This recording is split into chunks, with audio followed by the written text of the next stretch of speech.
विग्रहां त्रिनयनां माणिक्यमौली स्फुरत्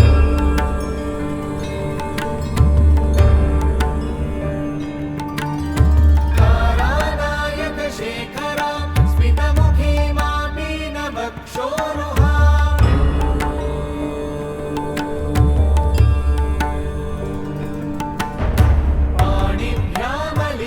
पाणिभ्यामलिपूर्णरत्नचषकं रक्तोत्पलं बिभ्रतीं सौम्यां रत्नघटस्थरक्तचरणां ध्यायेत् परामम्बिकाम्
सततज्वर विषमज्वर ग्रह नक्षत्र दोषाञ्चान्या हर हर काली सर सर गौरी गम विद्ये आले माले काले बन्धे भज भज विद्ये मख मख विद्ये नाशय नाशय पापम् हर हर दुःस्वप्नं विध्वंसय विध्वंसय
And a warm welcome to each one of you who have joined us for the third session on the 26th day of the Global Festival of Yoga.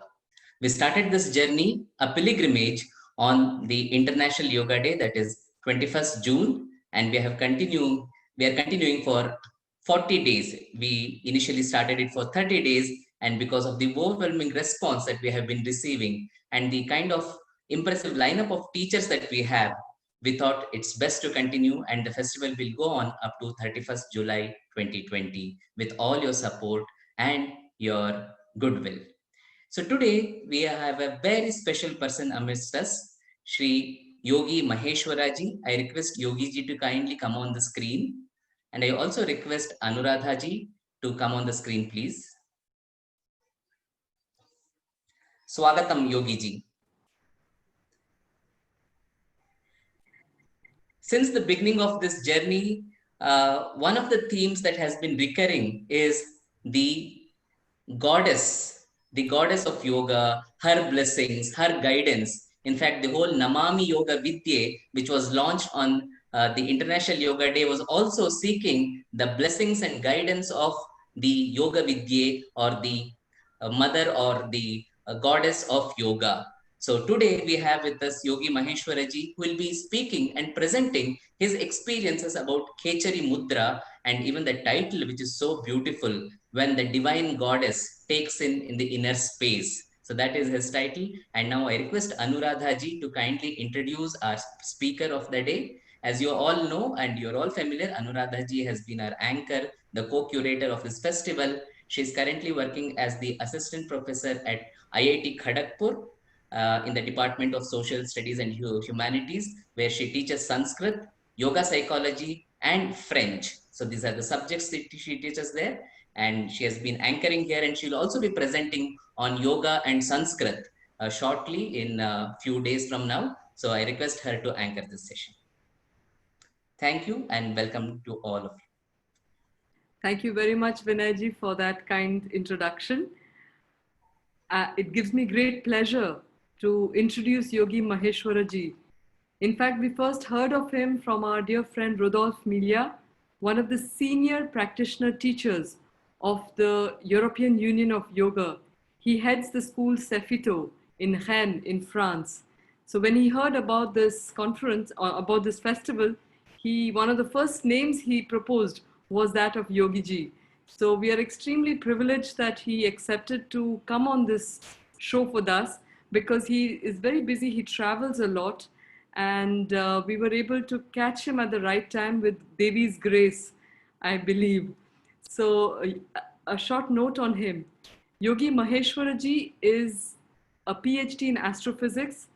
He is also a Hatha Bhakti yogi. He received the initiations from different traditional yogic lineages intuitively from the inner guru. He works at the Laboratoire d'Astrophysique de Marseille, which is the laboratory of astrophysics in Marseille. And at the same time, he is the trustee of the Khecari Devi Ashrama in Provence in France. He shares part of his experiences in a booklet and a series of papers which have been illustrated and translated in English and can be freely downloaded from his website. The website is available on the indicayoga.com website, and we'll also request him to share that at the end of the session. He's currently overseeing the development of a small ashrama that we spoke about, which is dedicated to the celebration of what he offers, and where he also offers yoga retreats, ceremonies occasionally. So with these few words, Yogiji, we are looking forward to listening to your presentation on how the divine goddess takes off in the inner space through Khecari Mudra. Thank you very much. Thank you, Anuradha, for this introduction. And thank you for this opportunity to share about Khecari, Mudra, and yoga through this medium, which I am not used to, and in particular using English. So I will alternate. So as you can all guess from my accent, I am French. At least I'm living in France, and I will alternate between my face here and also sharing my screen, where I will present some quotes and some illustrations. So I will start right now. Mm-hmm. So just let me, if you don't see the screen, but we tried it and it was working fine. So yes, I'm gonna show some illustrations from a reader of my text that became a close friend, and who illustrated most of the text I have been writing, like maybe 90%, and also some quotes from the literature. So some quotes from Hatha Yoga and pre-Hatha Yoga text, as well as some quotes from more contemporary yogis. And so these quotes, what they illustrate is that Khecari Mudra is very well documented since ages, no? And even at some time when it was not called Khecari yet, no? In pre-Hatha Yoga text, it was not called Khecari, but there were some very clear references to this technique. And also, I like to come back always to the literature to emphasize the thing that there is nothing original in what I am experiencing and sharing here. Everything has already been said, and there is not much to add, but still I'm here and happy to share. So what I bring into that is like twofold. First, to express these teachings, which are sometimes pretty secret and esoteric, with a modern words and culture, because sometimes you look at the text and it's very difficult to understand unless you had the experience. And then the second thing I bring here is to practice and to embody these teachings. And I think that's how the timeless tradition becomes a living one. No, sometimes some teachings, they come from somewhere, and they embody into some people, some men, some women, simply that. So these initiations can sometimes pass through a physical teacher, a master, a guide, what we call generically a guru. Sometimes it does not. And in my case, personally, the guru is the initiating process is not physical, no, it's more from the inner path, the inner intuition. So maybe one day I will meet my physical guru. It's not the case yet, even though I consider all the people I can meet, all the experience I can have, while a guru is acting through all these experiences. But still, if it's not physical, before starting in the subject, it's important for me to acknowledge and to express like unlimited gratitude to the source of these teachings, and as well for the organizer to give this opportunity to share. So as Anuradha said, I am a researcher, so researcher in astrophysics. So I will just spend a few minutes to speak a little bit about my work. I won't go back to it unless there is some questions at the end of the sessions. So what you can see here is the way we believe the universe is on very large scale. Like on the top right, you can see the scale of the screen. So to travel from one side to the other side of the screen, assuming you could travel at the speed of light, which is around 300,000 kilometers per second, it will take you 1 gigayear, 10 to the 9 year, to go from one side to the other one of the screen. So we are speaking of like very big scale. A tiny yellow dot here, if you consider one of the smallest tiny dot, is one galaxy as hours. So when you look at the universe on large scale, you can see that there is a structure. We speak about the cosmic web. Some areas you have a lot of matters, like here, for example. Maybe you can see the mouse. Well, I lost the mouse anyway. You can see some places there is a lot of matter, and then some other places there is not so much matter. We speak about the cosmic web, and we observe that the universe is organized like that. No, and so I am mainly interested into this very dense part of the cosmic web that we call galaxy clusters. We live in a galaxy. This galaxy is part of a galaxy group, which means a few dozen of galaxies living and interacting together. And this group that we call the local group, because we are living in it, it's part of a local galaxy cluster, the local cluster we call it, which is like more thousands of galaxies living together. And so I like also to show the comparison. Here on the right, it's a brain neural network. So what's going on in our brain, and there is kind of a similarity between what's going on in the microcosm, like in our brain, and what's going on in the macrocosm, in the cosmos. No, and that's something that we find in the yogic scriptures. This analogy between the microcosm and the microcosm.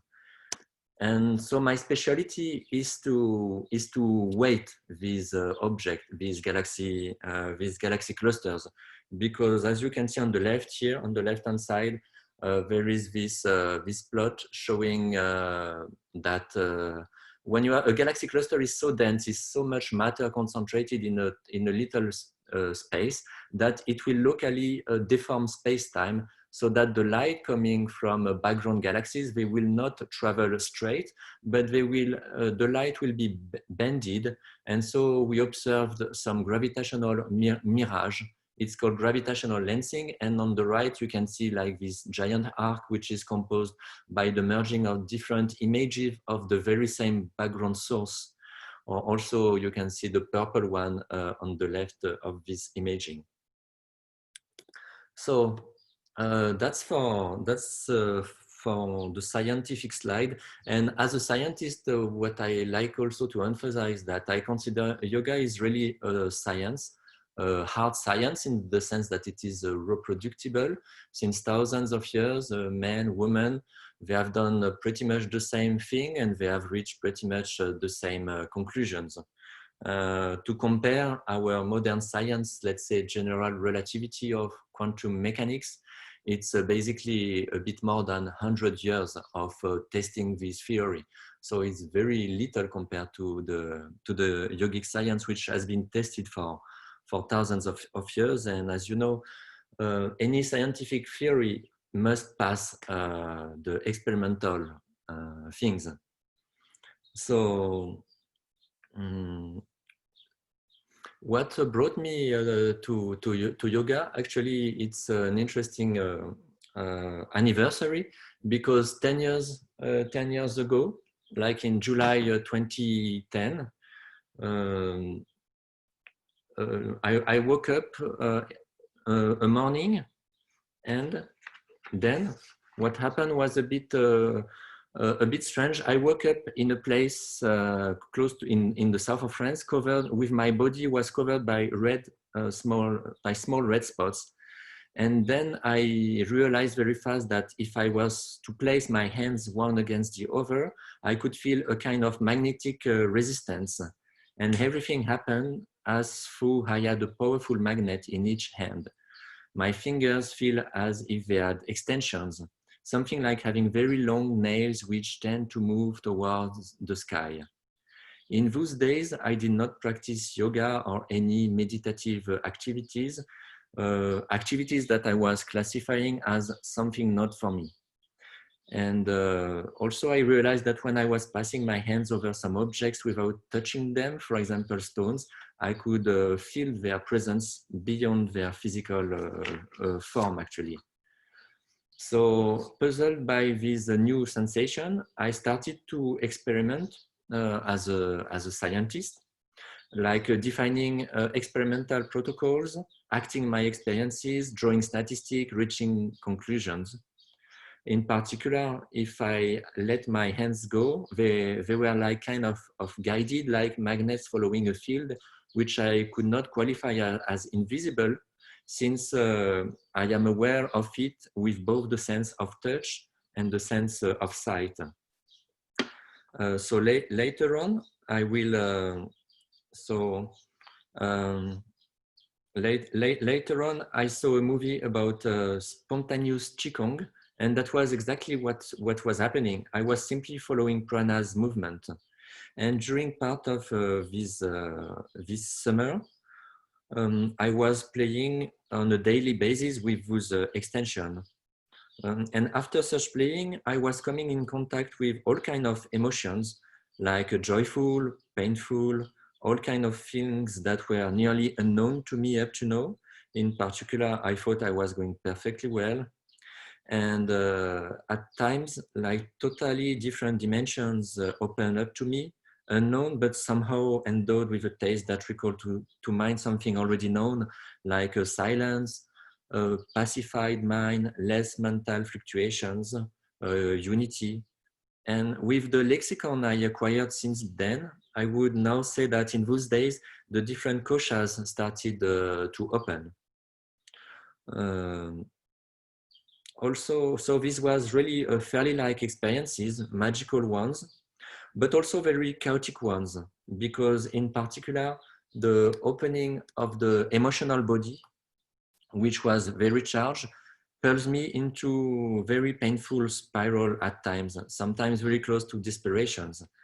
So I started to do some brief researches, realizing that there are several millenaries science explaining my experiences, in particular the science of yoga. So at first, during the first month, I refused to read too much about the subject since I thought it might influence my experimental approach.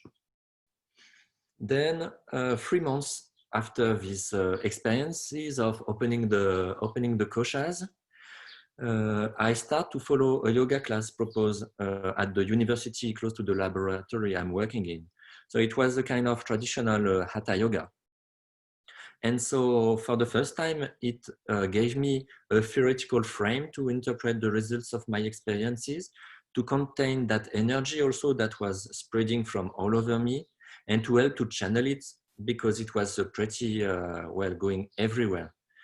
At the same time, I was also blessed to start emotional psychotherapy, which is a very complementary of my yoga practice, and that helps in speeding up the cleansing of the emotional body. And I like also to mention that 10 years after today, I'm still continue this psychotherapy work, and I do not plan to stop it. Because it's so powerful in cleaning the emotional body. And as you know, all the body, they work together, no? Physical, spiritual, emotional, pranic body, they all work together. So when you work on one body, all the other body profit from that, and there is a lot of interactions. Actually, it's a bit misleading to split what a human being into different bodies. It's not very accurate, but for the purpose of speaking about this with words, it's also interesting to have this.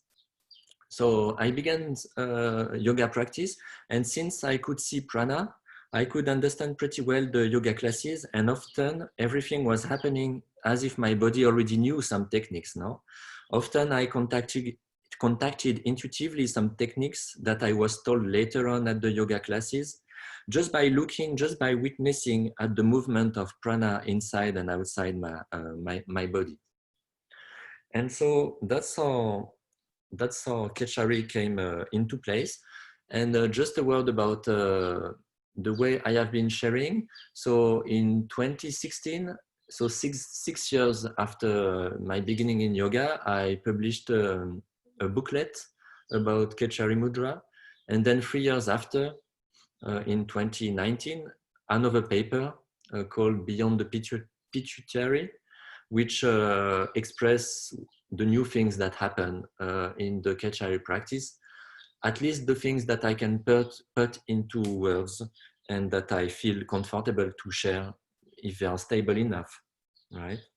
So, and before going into Khecari, also I'd like to emphasize that Khecari Mudra is one technique only, and that there are so many yogic techniques to adapt to everyone's sensitivity.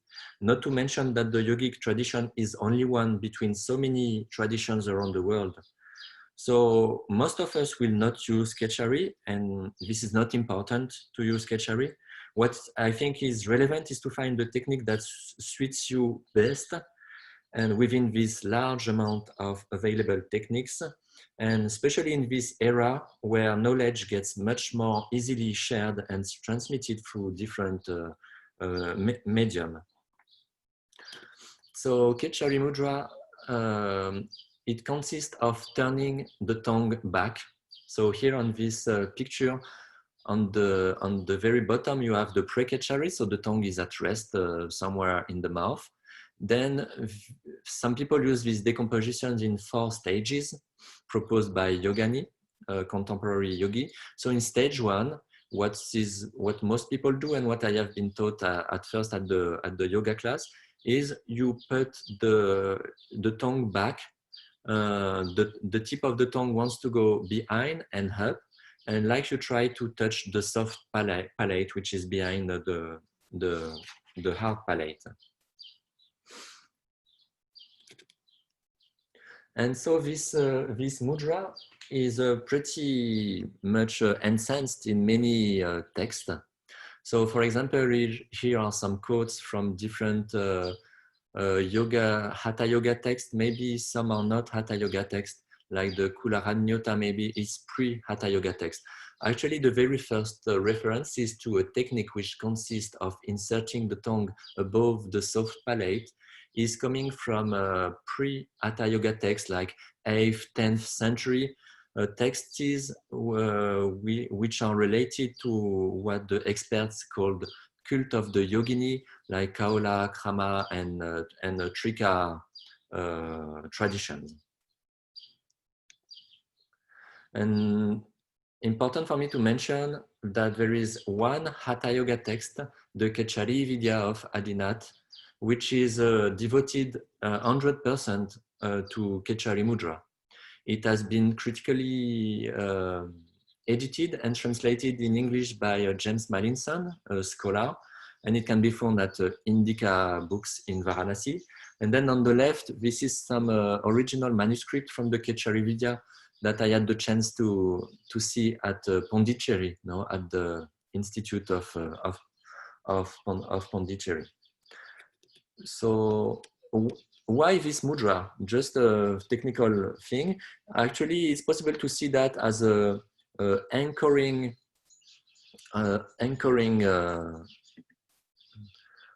Let me stop the sharing. Stop share. Wow. I lost the mouse and the screen sharing is kind of stuck. Pause share.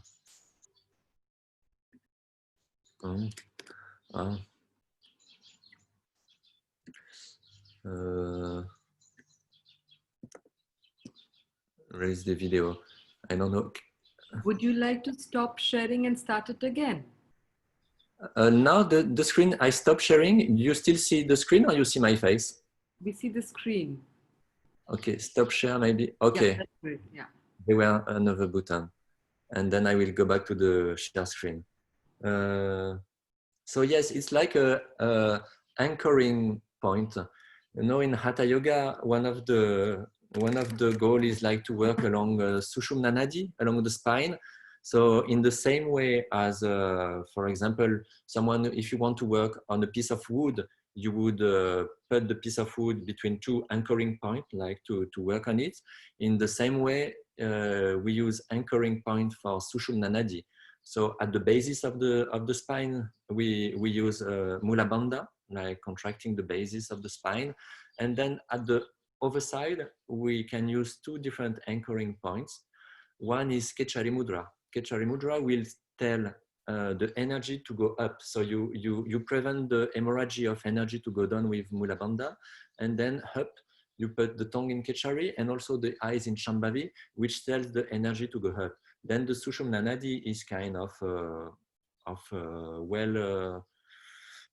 stuck between these two anchoring points, and then you can begin to work on it, like using pranayama, using visualization, using all tricks are welcome, no? Any tricks are welcome to work on the Sushumna and to make the energy rise. Anuradha, I forgot to put the clock on, so I don't remember when I stopped. So when I started, so yeah, at least another 35 minutes. 35 to 40 minutes. Yeah, you can speak. Feel free to share. Yes. Okay, thank you, because I forgot to light the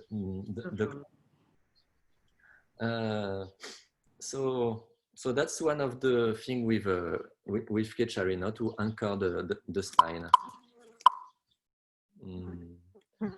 So I've been practicing Hatha Yoga, and then with Hatha Yoga, what sometimes can happen is that you nourish the Shakti, the Kundalini Shakti with Hatha Yoga, and then eventually it will wake up, and eventually it will rise through the spine. And that's what happened during like the first 2 years. I have been feeding Shakti with Hatha Yoga. And in Hatha, the experts agreed that there is like you put some effort in it, like an idea of to strain a little bit the process. And then what happened is very well summarized by a quote from Ramakrishna. So I come back to the screen sharing. So Ramakrishna is saying, when the divine goddess comes up, the tongue rolls back. There are also other quotes that you might see on the screen. Another from more contemporary yogis like Mukti, Bodhananda, or Yogani. And so in some like poetic words, what we can say is that the Kundalini Shakti, which is located at Muladhara, aims to unite with her cosmic lover, which is located in Sahasrara. So the tongue is acting like a switch to connect the lower part and the higher part of Sushumna Nadi. No? Like depicted on this illustration. So Khecari Mudra can be considered as the switch of Sushumna Nadi. And it's like in an electrical system, when you light up the light, then you need to put the switch between the energy source and the lamp, and to allow the carriers of electricity to come to feed the lamp, it's necessary to turn on the switch. So this quotation of Ramakrishna really takes all of its meaning in this context. No?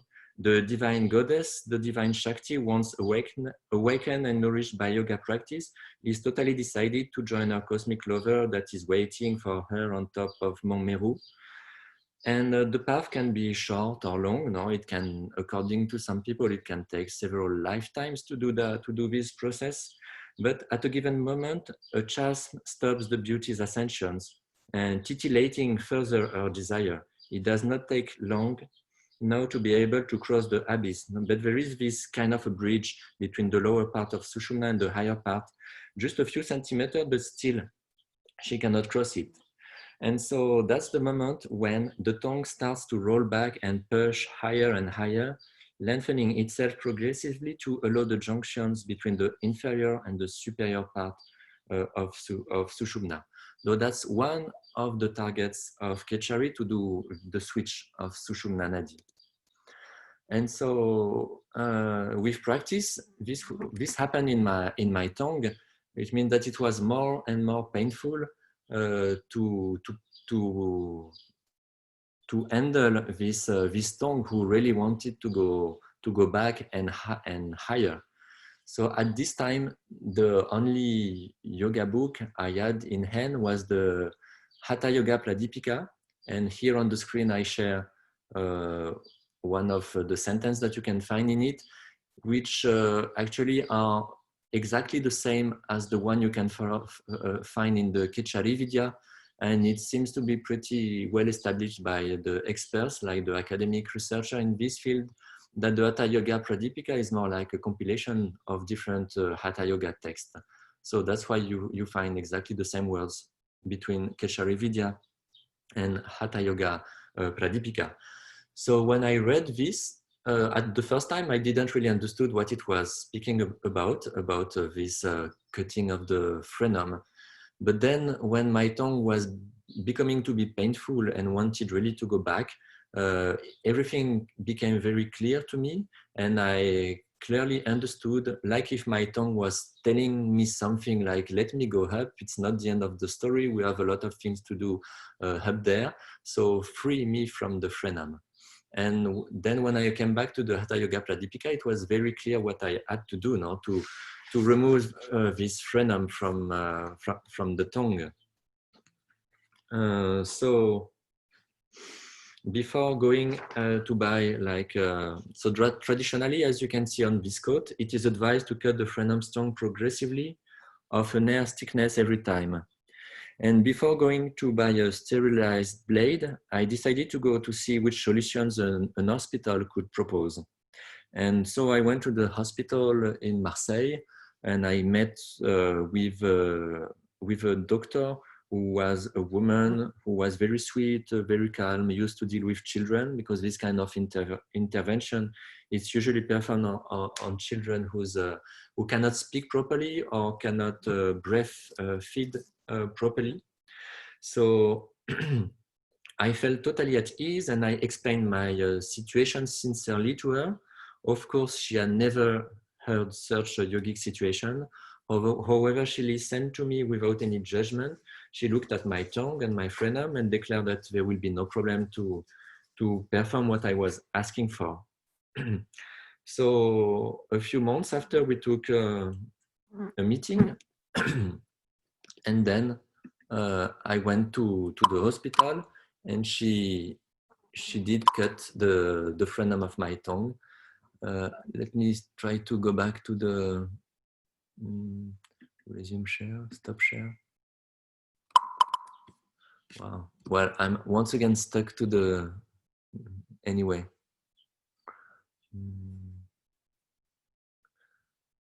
Stop share, no.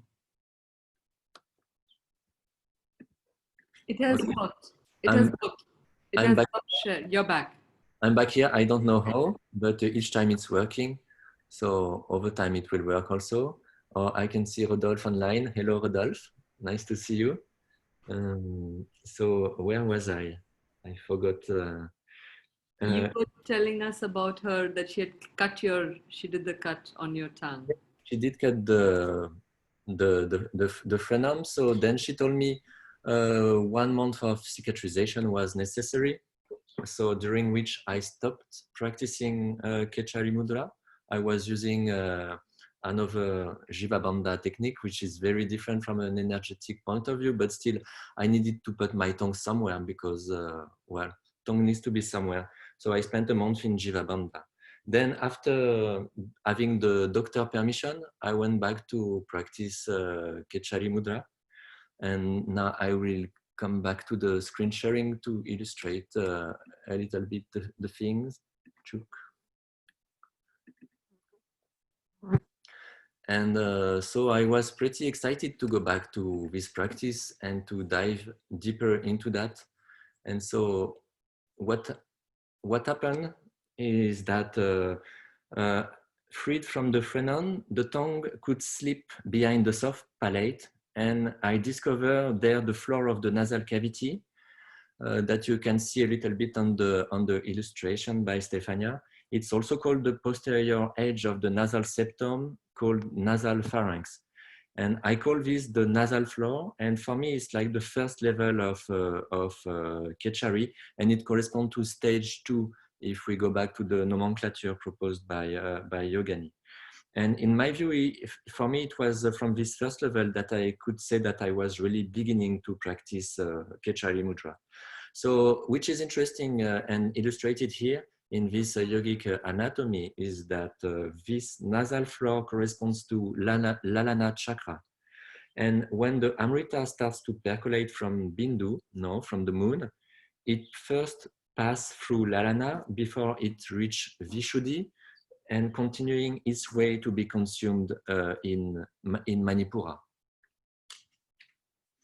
So, so for the first time, my tongue went there, and it was kind of the first time the switch could pass. No, the switch was kind of on a little bit, or more than a little bit maybe, and then Shakti could pass through the lower part to the higher part of Sushumna.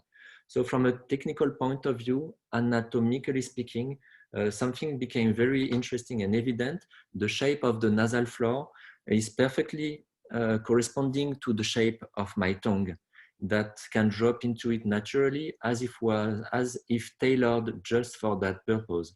So in a sense, I could really feel that I was naturally wired to enter in Khecari.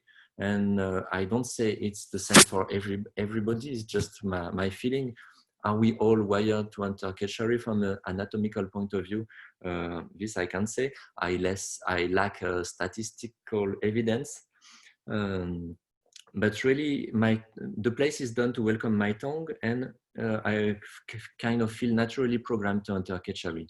So the Khecari practice became much more stable because the tongue could not longer slip.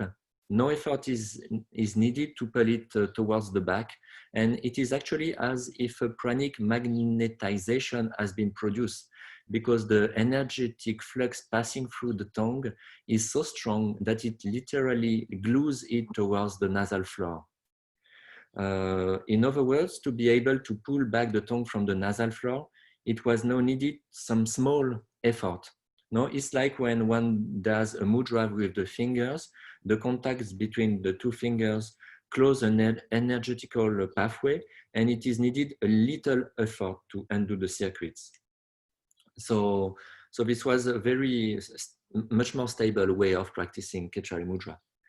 So I didn't leave the nasal floor during the whole day. It was a day I spent alone at home, which gives me the chance not to have to talk and to eat. And I devoted myself totally to Khecari. And very soon some effects could be perceived. Actually, the same night, after about 10 hours of continual practice, I went to go to bed to take some rest in view of a next long day to come. It was a very busy period. However, that night I could not sleep at all. It was impossible to fall asleep. So at the beginning I was saying, wow, I'm going to be tired tomorrow. It's going to be difficult. I really need to sleep. You know, sometimes when you don't find sleep, the brain is doing tack, tack, tack, tack, tack, tack. And then at some point I say, okay, something interesting is going on. So forget about sleeping and be aware of what's going on. So I remain in full alertness the whole night in a kind of euphoria. And I left any worries about what will be my performance next day. And then I had a rich cocktail of sensations flows all through the night on different levels. So on the physical levels, I could experiment like a slight headache, the impression to have a bit of fever. On the level of pranayama kosha, I experienced a very strong awareness at the level of ajna, a few centimeters off front of the forehead. Many different and varying activities appear one after the other. In particular, I remember the note of Rudra Granthi, like that was very, very active. It was turning, like working its way. And I had the feeling during this moment, during that night, that I had like a strong wire which was plugged into my forehead, and that at the other side of the wire, there was someone like on his computer kind of upgrading my internal software. So like a deep reprogrammation. And I was welcoming this thing without any fear, with pretty much serenity. Yes, with some trust. Also contacting series of sounds, vibrations like unstuck sounds. The silence vibration was very present, but on top of it, many subtle melodies were joining in, and a state of well-being, of euphoria, and of bliss. So here are some quotes of something also peculiar that was happening during that night. Was a lot of different flavor in the mouth. Some flavor, in particular, very salty and metallic. During the whole night, I had this salty and metallic taste in my mouth. And the day after, this taste was passing, and it was like a very sweet but ineffable taste that escorts me ever since now. So this kind of tastes, very likely I've been experiencing during this night the effects of a powerful psychoactive substance secreted by my organism, and this was catalyzed by the divine mudra. So most likely it was like catching the Amrita descending from the moon and being directly collected while passing my tongue on Lalana chakra. So this Amrita is also called ambrosis or nectar of immortality, is described in many different traditions all over the world. In Judeo-Christian tradition, it is, for example, represented by the wine. And here are some quotes also about this Amrita, no? And how to catch it with the tongue. And here I'd like to emphasize that the first two quotes, they come from a pre-Hatha Yoga text. So by this time, this practice was not called Khecari Mudra. I don't know if they were calling it, but they were making very clear references to this. So then I didn't sleep at all during this psychedelic night, and so the next morning I began to prepare to boil water for the morning black tea, but then it was impossible to drink black tea. Water was more than enough. Then I tried to eat fruit, and same, it was impossible to eat a fruit. I was so full that I could not eat anything or drink anything else than water. And I spent about 10 days without food. And it was not fasting. I was feeling satisfied. The reservoir was really full. Nothing at all could fit in. And during these 10 days, I was alone at home because my family was traveling. So I could really stay quiet and stay with my tongue up there and just witness what was going on. During these 10 days, I've been trying maybe twice, 3 times to feed myself, but it was impossible. So I was also sleeping very little during that period, but I was like feeling a lot of energy.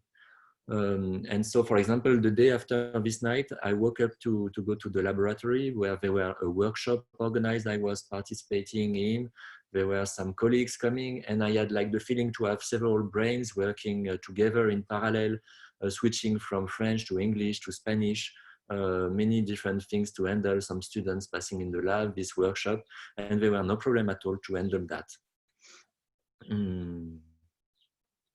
And this is again illustrated by this quote from the Geranda Samhita.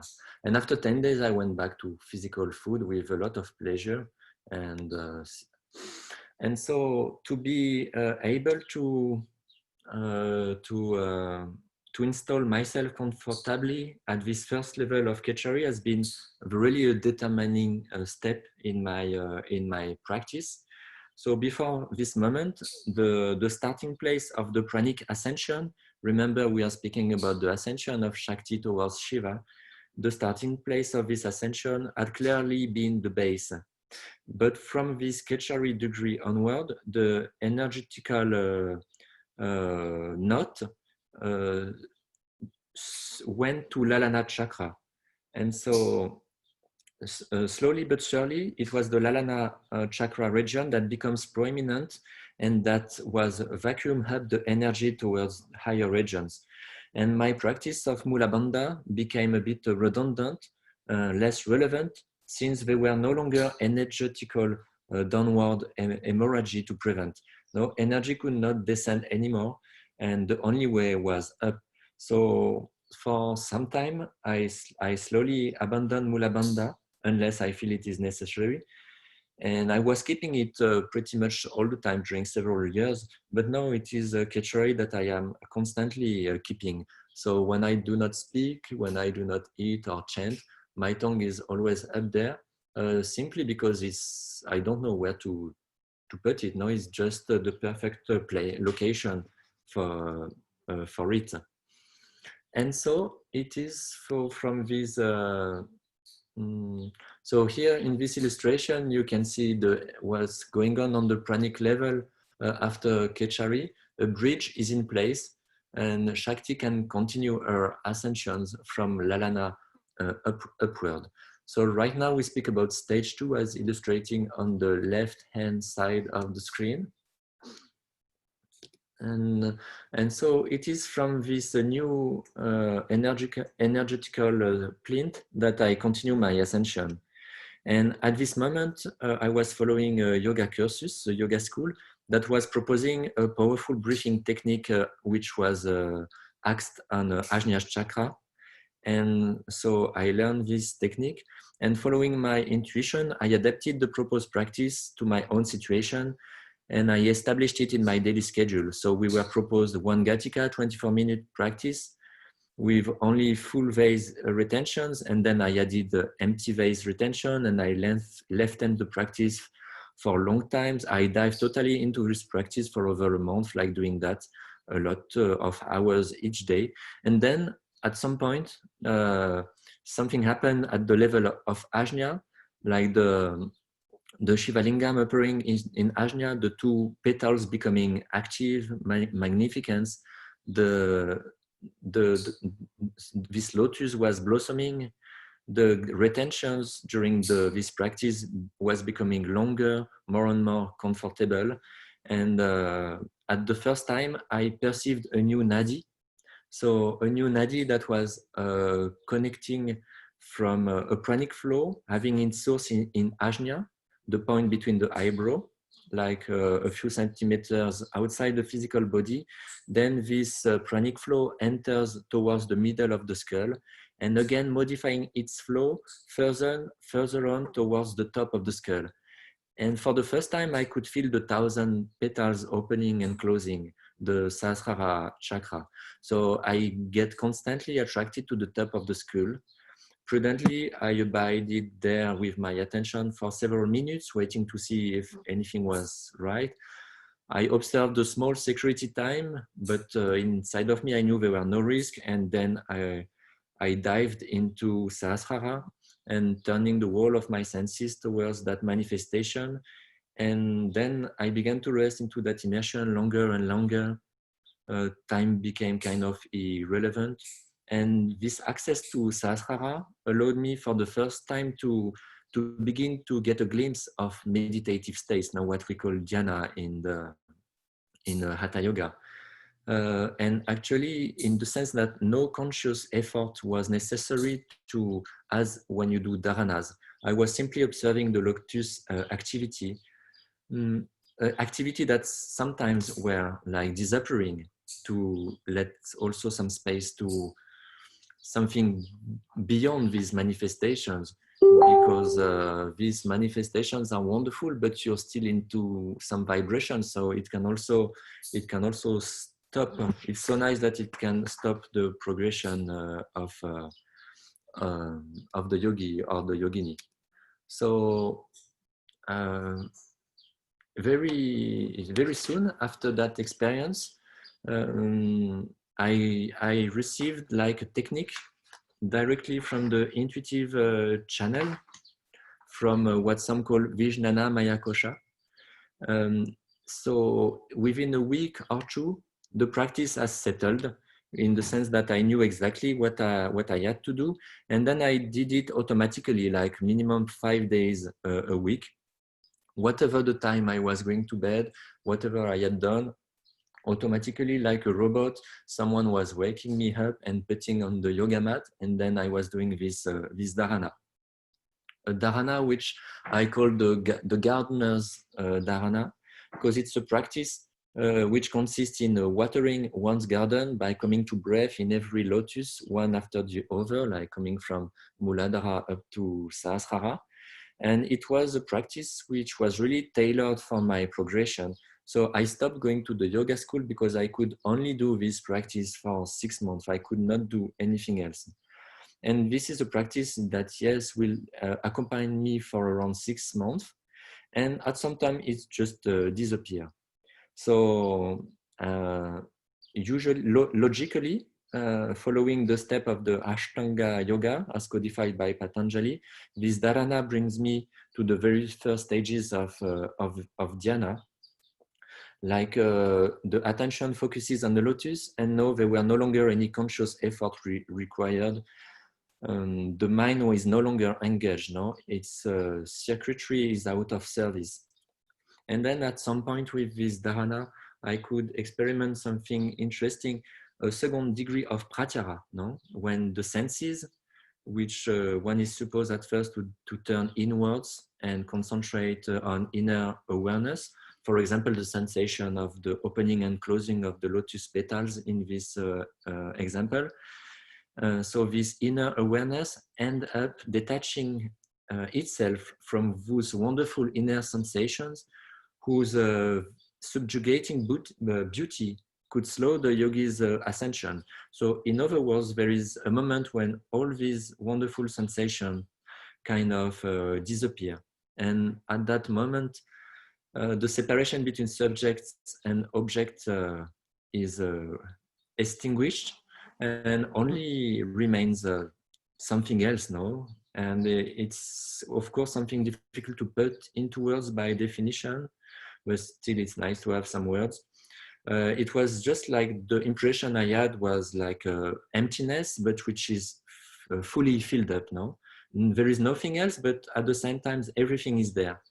And in particular, something which is interesting and restful is that there is no longer questions, answer, knowledge, seeker trying to understand the workings of what is there. And so it was restful, peaceful, and without being disconcerting, even for me as a researcher in hard science who is paid to produce knowledge, no? And in this space-time, then even the notion of knowledge was irrelevant. And so as a scientist trying to put things in equation, I could say that the fundamental equation appeared in its original simplicity, in the sense that there is no equation, no variables, no parameters, no unknowns, nothing else that what it is, which is largely sufficient and filling up everything, like no room for anything else. And also something that came at the same time was like a demystification of this state, no? Like it was already known. It's like the guy looking from his glasses and then he realized they are already on his face, because I had the feeling that all my body recognized this original signal, that it was something very natural, and just that it was there since ever and forever. Simply it was so much screened, and is still often screened by the mistaken identification produced by mental fluctuations. So let's see how long I have still. A couple of minutes. So right now we are still in stage 2. I come back to this illustration of the different stages. And stage 2 is just above the palate. According to the Khecari Vidya, the mudra is accomplished when you reach the eyebrow center from within. So I spent about 2 years in stage 2 before going to stage 3, as you can see illustrated. And so, and it was very sudden. I didn't cut more of the frenum. There were nothing else to cut. My tongue didn't get longer at all. And so to get from stage 2 to stage 3, the tongue needs to climb along the septum nasal. So this is this green bone you can see on the picture of the skull. And at the end of the nasal septum, the tongue will eventually fall on the sphenoid bone, and in particular on a place called the sella turcica. And sella turcica is the place where the pituitary gland is located. So at the other side of the sella turcica, where the tongue is coming, you have this hypophyse. I think it's also called. This is another illustration, and this sphenoid bone is very nice. It has kind of a butterfly shape, and it has this sella turcica that shelters the pituitary gland. So, and that's always the same kind of story. No, why does the tongue wants to go upper than it used to be? Why does Shakti take off more in inner space? Well, she wants to reach her cosmic lover. So from stage 2 to stage 3, what I could see is that more prana can pass through Sushumna. So once again, this illustration on the right-hand side of the screen, the circulation is like when you don't have enough electricity at home. If you're in 220, you need to pass to 380, then you put bigger wires. And so more prana can pass. And in this stage 3 also, something which is interesting is that the activation of Ajna chakra is more direct, because you go directly on the pituitary, and this gland is also very linked to the pineal gland, no, which is part of one of the physical counterparts of Ajna chakra. And so the tongue was like going on this sella turcica and beginning to pulse very strongly. And this pulsing was, this churning was charging Ajna very strongly. And sometimes even beyond churning Ajna on the like hypophyse gland, to which I can have direct access with the tongue. Everything was happening as if the tongue has an extension, like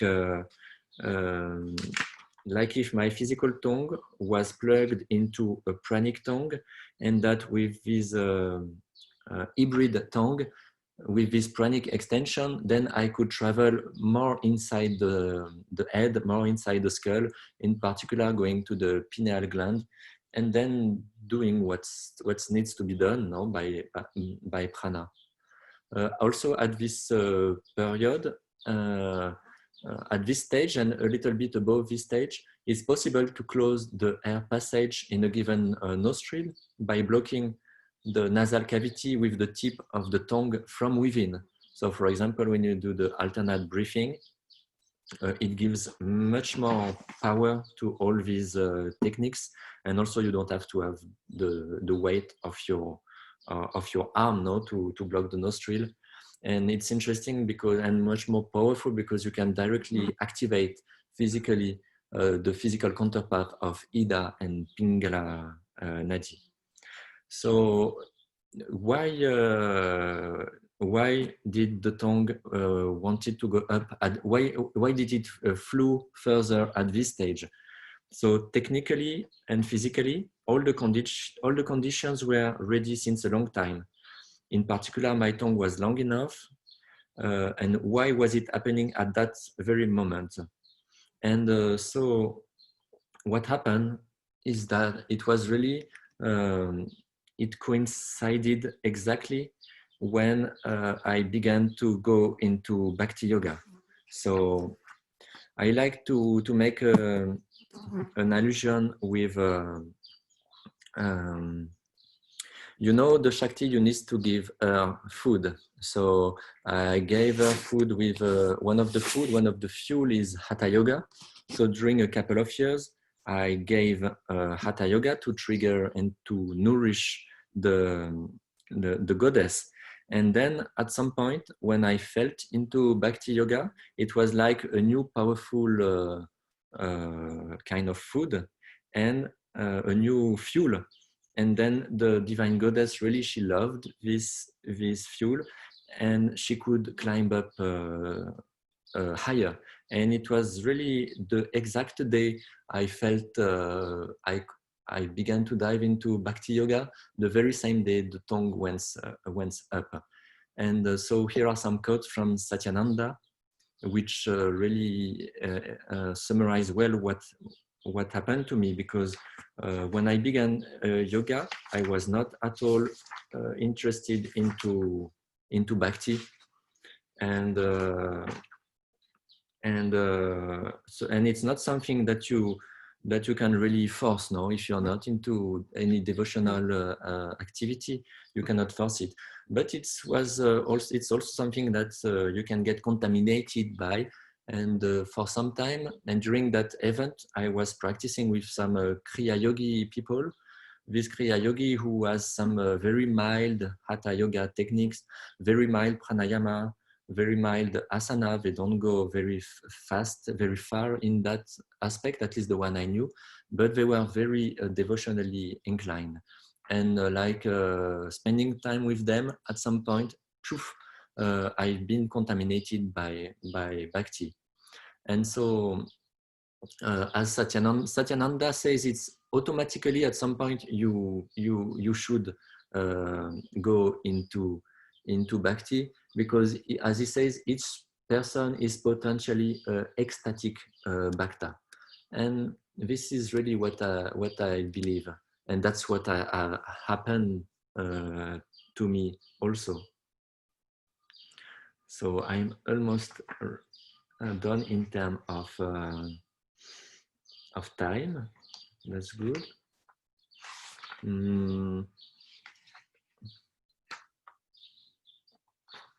Also at the same moment, no, it's not here. My tongue was agreed to get stretched, so I began also to stretch a little bit the tongue, but not much, in order to gain a couple of millimeters. But I'd like to say that gaining a couple of millimeters is not very important. What is most important is when the Shakti really wants to climb, and when she really wants to climb, she will climb anyway. So the physical part of it is necessary, but is very minimum compared to the inner will of going into that. So I skip a couple of things, and then I would like to stop here by a quote from the Khecari Vidya, which really emphasize the importance of worship and of devotion for Khecari Mudra, and more generally for any kind of yoga, and even more generally, I would say, for anything in life. No, sometimes you say to some people who achieve in their business, in their life, you can say, oh, he's really devoted to his work. And so that's written in many Hatha Yoga texts, that devotion is really the key. And in my case for Khecari, it has been really an important step to increase the Khecari practice. And in many other yogic practice I am doing, it's really the most powerful kind of yoga I could find, assuming you can distinguish the different yogas, which I'm not really agree with. But anyway, it really also gives a lot of power, a lot of security, and some sense now to all the other activities you can have. Like, for example, entering into an asana or into a pranayama with bhakti makes all the difference. Or even going to your regular work with devotional inspiration, or cooking for your family or for people you don't know, or cleaning the house. When you do that with a sense of devotion, then, well, first it's much easier, and then you get bliss, and you get yes, you get blessings. No, it's a way to get easily blessings falls down. So let's see how to come back to the up. I think I am right on time.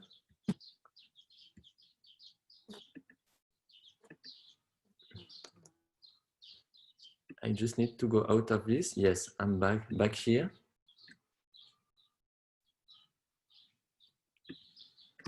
(16h36). Anuradha, can you hear me? Yes, I can. Okay. So I think 1 hour has passed. But are you, have you completed your sharing? Not at all, because it will need much more, but I reached a point where it's like there is some coherence, I would say. So it's fine for me to stop here, and eventually, because also I wanted to keep the hour you assigned to me, and then also then we can discuss and do some questions. All right. It's quite fascinating to it's been fascinating to listen to you and your experiences, and more interestingly also, I think, experiments that you did as a scientist, that you were not just ready to take things for granted, and you actually did the research, the archival research required to substantiate what you were experiencing before reading anything. So I think that in itself is uh, establishes that experience sometimes precedes the learning. Yes, and They can go hand in hand with each other. yes, we speak to each other. And as what I would like to add is that in my case, I think the scientific tools are really well adapted for mystical experiences. In my case, no, some people they are more like artists, so they use art. But in my case, the scientific tools, I find them very well adapted, and I strongly believe that I became a scientist in order to have the background and the tools in order to receive and to deal with these mystical experiences, because I won't be like a big scientist. My work is okay, I'm recognized in my field, but that's it. So I think it was really to have the tools. Thank you very much. We have some uh, comments on your sharing. So we have Conrad Elst, who is also a very senior sadhaka Indologist from Belgium, and on Facebook he's telling us that this interaction with you is a very rare opportunity to listen to the personal testimony of more advanced reaches of Hatha Yoga. And because some of the things that you are talking about are described in texts, and there are very few people who really get to know it firsthand, there is also a natural doubt that arises in the mind whether these experiences that you're talking about are genuine, or whether that they could be under the effect of, sometimes people have certain openings due to the effect of drugs, or because they've just under certain hallucinations. So how would you address a question like that? I'm not like taking any specific question like that, but I'm trying to put together a few questions on that line. So can you summarize the main question, because there are plenty of Yes. them? So the main question is probably that, since the experiences you're describing are of a very high order and not really in the reach of an average sadhaka, one really has to be called upon by the goddess, as you say, to taste some of these truths. So the question is that, how does one know that these experiences that you're having are not uh, being described by somebody who's probably had some drugs, or has had some kind of psychedelic experience and hallucinations? So the average mind tends to doubt these descriptions. How would you address a doubting mind? Yes, it happened to me. Well, as an example, one day I have been like in contact with a researcher in a like a text, no, like traducing traditional text and so on. And so she read my booklet, and then we met together. And when we met, she told me, I've been spending she's pretty old, she has been spending all her life like studying these kind of stories, but she thought it was not real, that it was like fantasies. And so then she was happy to be in touch, and she believed, when I speak about that, it never happened to me to say no, but well, that cannot be true. First, I would say I could not invent such stories. Even if I have a big imaginations, I would not be able to invent such things. And that it's already, everything is already written in some books. So. Mm, Yes, so I think that answers the question, that unless one actually has the experience, it is not easy to talk of it in detail, in the detail that you have, just by repeating things that are in the books or imagining it somewhere. yes, and even understanding what are in the books is complicated. For example, the Hatha Yoga Pradipika, when I first read some passage about Khecari Mudra, I couldn't understand anything. before I had myself the experience, and then the text became clear. So, and also the way it is genuine, as you were saying, is that some readers, sometimes they have read my text, Khecari or others, and then something happened in them. So they receive some kind of initiations through reading. So sometimes some readers told me, okay, I read your book and then my tongue got crazy. Or someone else, it was reading what I wrote about Jata, and then his beard became to make Jata. So there is also, and when I speak of it, sometimes some tongues can begin to go up. So that's also a way to answer this question. I think personally it was fascinating for me to hear the fact that the tongue itself starts behaving in a particular manner.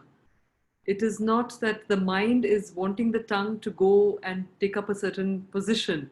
It's the tongue itself. So how would you explain that from a yogic perspective?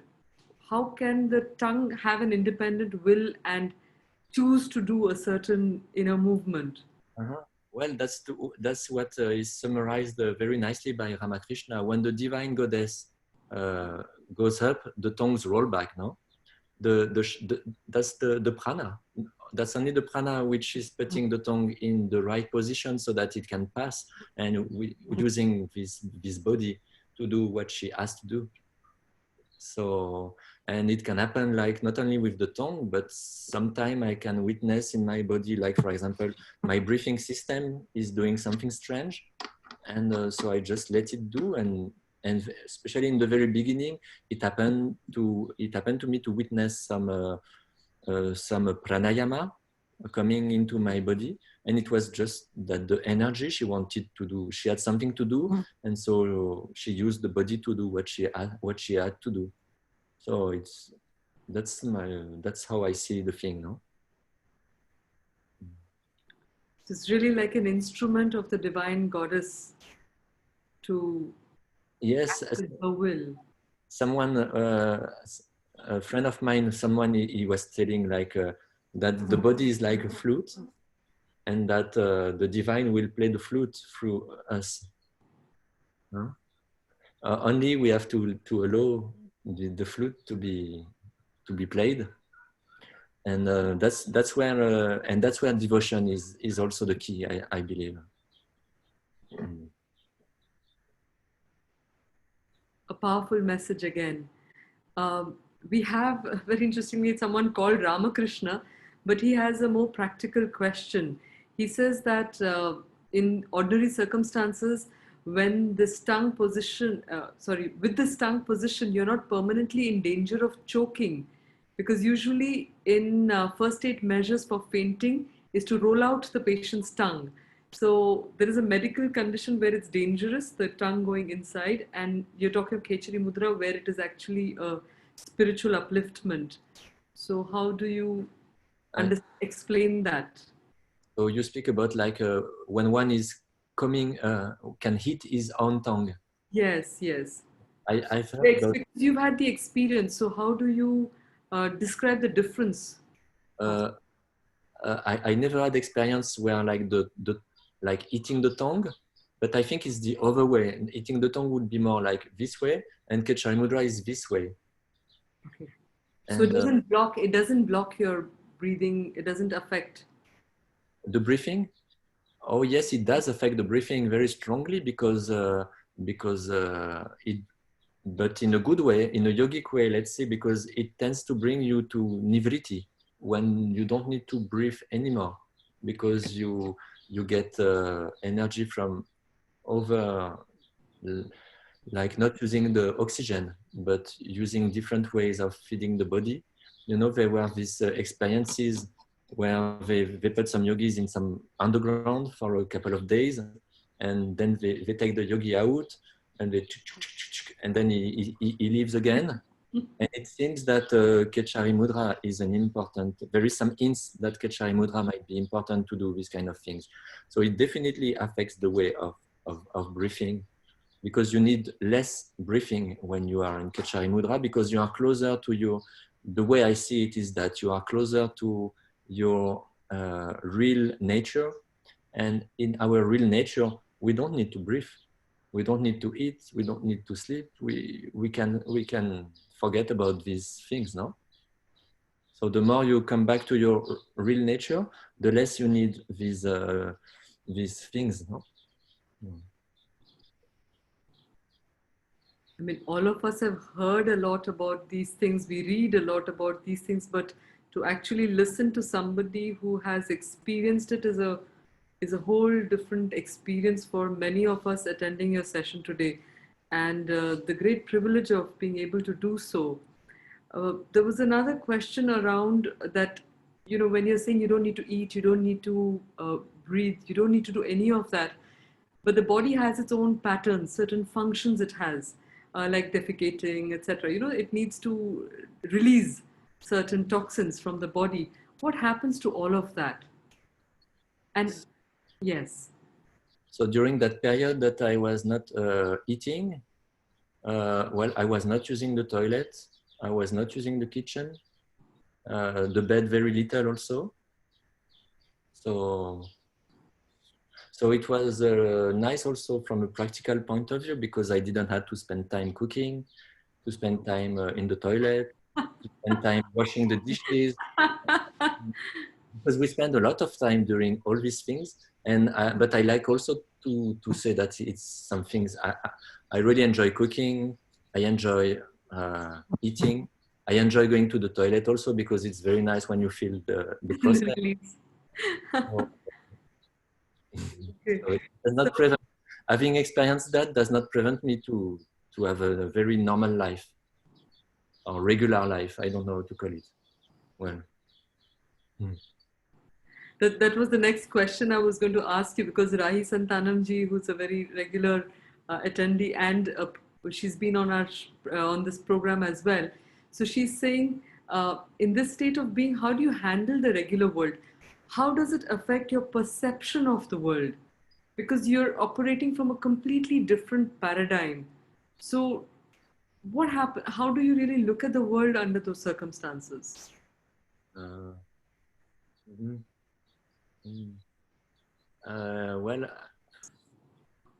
the difficulty is that now I got used to this new paradigm, and it's like my standard. And I don't remember that much my old paradigm. But what I could see with the years is that I take it much less seriously, all this. Like, for example, in my everyday work at the lab, we work on the cosmology, so we pretend that we can put the cosmos into equations, and sometimes we do really think we are doing it, no, very seriously.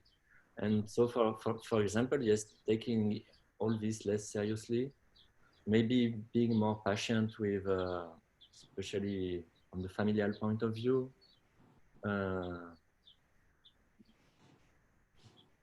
and having like a faith in what can happen. Also, when you come on when you come on the earth, you don't know how it works, no? You get like, you put it here in a body, and then you have to figure out what are the rules of the game. And so little by little with the years, it's like if it's easier to not to understand the game, because I would not pretend I understand all this miracle, but I feel more involved in this creation, like having the tools to be part of it, instead of just being put here and trying to figure out what I can do, how I can do. So yes, some stuff like that. But also, it's important to say that sometimes, well, I have also, sometimes I get angry with my kids or with some friends, or sometimes I have frustrations, sometimes I'm not happy, sometimes all the regular things, no?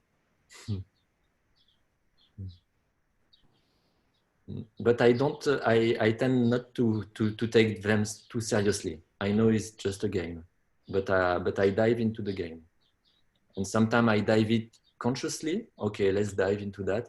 But sometimes I got taken by the game, and it's stronger than me.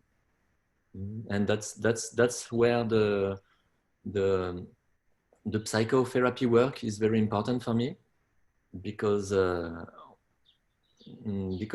it's difficult to handle by oneself and sometimes impossible, and so that's one of the main tool, one of the main yogic tool I like to use.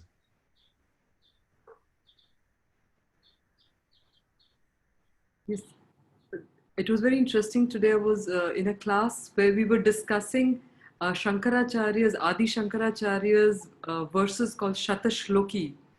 And in that class, Shankaracharya had this verse. So it was such an incredible coincidence that this was the verse that we took up to study today. And where he's describing that when the nadis are, when you're going into that experience, then he describes colors. He says there is green, there is blue, and there is white, and there is red. And then there is a taste of that bliss of Amrita. And with that, you experience the bliss of the soul. So, in your experience, have you also seen these colors? Because we have a Mahayogi like Shankaracharya describing something in his verse, and then we have the incredible opportunity of talking to you today. So, can you corroborate any of that? Do you see colors as well? At the beginning, when I began to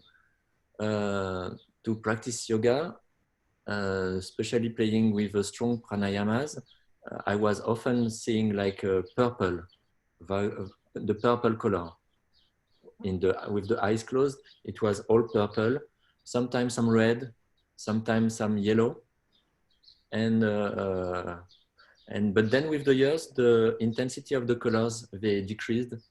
So still the violet, purple sometimes invites itself, but it's not as colorful as when I began to practice yoga.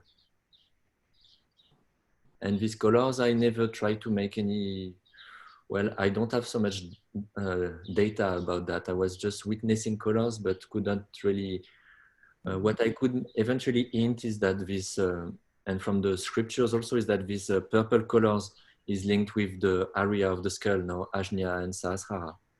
But nothing more to add on the topic of colors. All right. It's interesting because the mother from Sri Aurobindo Ashram, where I grew up, she often associates the purple color with the emotional world, the pranic world. So it's the color of the vital being as well. So again, interesting that when you were working with prana, those colors emerged. Mm-hmm. Yes.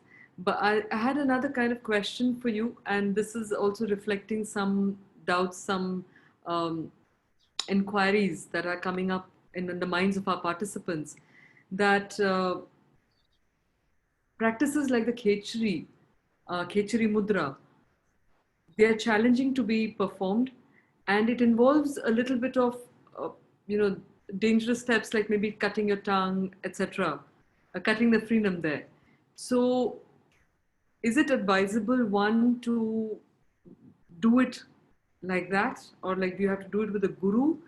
The other is it something that you can just give anybody and everybody? Is it not supposed to be a secret knowledge?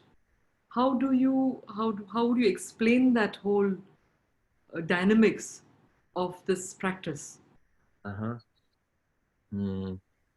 So for me, Khecari Mudra was not a difficult practice because it's settled by itself in my body.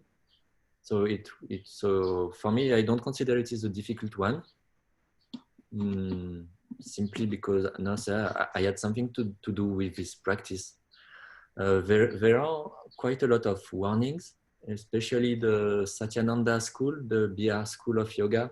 They really say it should not be performed by people who live in the world. That is really for the hermits, no? Yeah. I have some respect for this technique, but that it should not be done if you live in the world.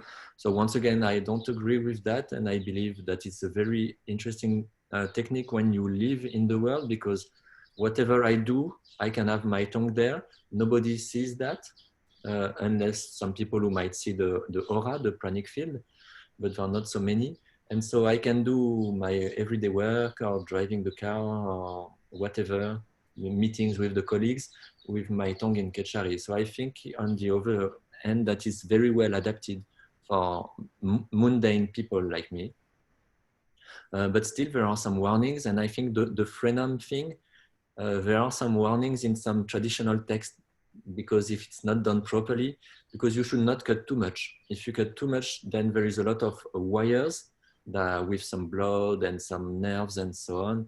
And if you do that not properly, and I can imagine that traditionally, if it's done like, you know, with a blade which is not sterilized, which even if it's washed in the Ganga, or even worse, if it's washed in the Ganga, then it can be infectious or and bring some problems. I never I never told to anybody I never advised to cut the frenum to anybody, even though some people asked me some guidance for that, and I did it, but I never advised anybody. Maybe once someone on the web was telling me my tongue is really pushing, because it was happening to him the same thing as for me. But and also there are some alternatives at cutting the frenum. First, some people they have almost no frenum at all. Some people they have several frenum. Some tongues are very short, some tongues are long. So so it depends. And then I don't remember your question. I don't know if I answered it somehow. Now, one is that it is conceived as being an advanced and sometimes dangerous technique as well. So should one do it under the guidance of a guru rather than just trying to do it independently, was one part of it. And the second part of the question was that this knowledge is secret for very understandable reasons, because even when you're describing it, it is not very easy for the average mind to accept a lot of what you're saying. The doubting mind, if you're stuck in our mental patterns, it's not always very easy to accept what is being said. So this knowledge, should it be given only to the initiated, people who have prepared themselves? And when you're revealing it like this openly, does that have any dangers, basically? Yes, that's a good question indeed. So yes, if you have a qualified guru to do that, of course it's better. Even though what a qualified guru will do is to kindle your inner guru, because an external guru, well, he can have all the techniques, he can help you, but to some point, no. Well, I don't have much experiences. Maybe some guru, they can touch your tongue and then choof. But from what I believe, is more, he will have to help you to find your inner guidance, and then the inner guidance will bring you in Khecari. And remember the words of the Khecari Vidya also, the worship is essential. And regarding sharing things that should not be shared, indeed, there is also in the Khecari Vidya, it is said, having obtained this secret text, one should not proclaim it to others. After due consideration, it is to be taught to those who live on this path. He who makes this supreme text public to all and sundry will be quickly eaten by yoginis, or goddess at the order of Shiva. So, and my sharing might be going against this behavior, these recommendations. But first, I don't share everything. I share only part of it. Because indeed some stuff I don't feel comfortable to share, because it's not stable enough in my body, or because I don't feel like sharing it. And what I could see also, if I share this with someone who is not ready to listen to it, then it will just pass and nothing will happen. And that eventually, if someone is ready to listen to catch it, then it's worthwhile sharing this teaching. And being blessed by receiving this teaching, I think also it's important for me to share it, because that's how the tradition can continue, no? Can live, because not the books might be not enough. Also, the books are important, and the books needs to have the counterpart of some yogis and yogini actually doing what is written in the books. Yes, I think you gave a very insightful answer to this question. And I guess for you, you're also being guided. I think when one has that connection and you allow yourself to be an instrument, like you said, the flute, I think that guidance plays a very important role in what you can do and what you can't do. Yes. So a personal question there is that to what extent is your ego at work? Like, if you've allowed yourself to be such an instrument of the divine goddess, then where do you position your own ego self in that? Wow, I'm trying to figure out.